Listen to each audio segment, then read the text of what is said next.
হয়েছিল।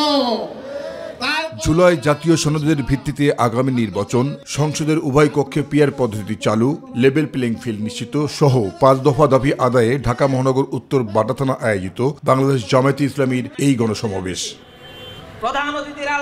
সবাই বাংলাদেশ শ্রমিক কল্যাণ ফেডারেশনের সাধারণ সম্পাদক ও ঢাকা 11 আসনের সংসদ সদস্য প্রার্থী অ্যাডভোকেট আতিকুর রহমান কথা বলেন আসন্ন জাতীয় সংসদ নির্বাচন প্রসঙ্গে। যদি জুলাই সনদের আইনি ভিত্তি না দিয়ে আপনারা ফেব্রুয়ারি মাসে নির্বাচন করেন, আমার এই নির্বাচন হবে একটা বিতর্কিত নির্বাচন। এ সময় বিগত 54 বছরের জামায়াতে ইসলামীর আদর্শগত প্রশিক্ষণ নিয়ে কথা বলেন ঢাকা মহানগর উত্তরের আমির মোহাম্মদ সেলিম উদ্দিন। আমরা যদি ক্ষমতা পাই, শিক্ষা ব্যবস্থাকে আমরা এমন সমন্বিতভাবে গড়ে তুলব যেখানে ছাত্রদের চরিত্র তৈরি হবে, একই সাথে তারা আধুনিক জ্ঞান বিজ্ঞান, আধুনিক যে দুনিয়া, এই দুনিয়ার সাথে তাল মিলাইয়া প্রতিযোগিতায় তারা আগায় থাকবে। জানান, জামায়াত ক্ষমতায় গেলে দেশে কোনো ধরনের দুর্নীতি প্রশ্রয় পাবে না।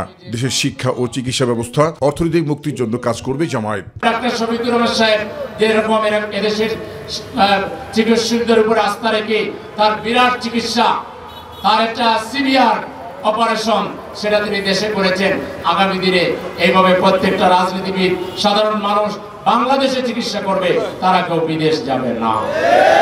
চিকিৎসাকে আমরা সহজ করে দিব, বড় বড় ডাক্তার আমাদের এখান থেকে তৈরি হবে, আমরা সেরকম ব্যবস্থা করে তুলবো ইনশাআল্লাহ। একটি দলের নৈতিক অবক্ষয়ের দিক তুলে ধরে আগামী দেশ গঠনে তাদেরকে গঠনমূলক কর্মসূচি দেওয়ার পরামর্শ দেন তিনি। আমরা সবাই মিলে আন্তরিকভাবে চেষ্টা করি দেশটা যেন সামনের দিকে যায়, একটা গঠনমূলক রাজনীতি আমরা করি। আপনাদের ভালো কোনো কর্মসূচি থাকলে সেটা জনগণকে জানান, আমরা আমাদের কর্মসূচি জনগণকে জানাচ্ছি। জাহিদ আহমেদ বাবু, মাই টিভি, ঢাকা।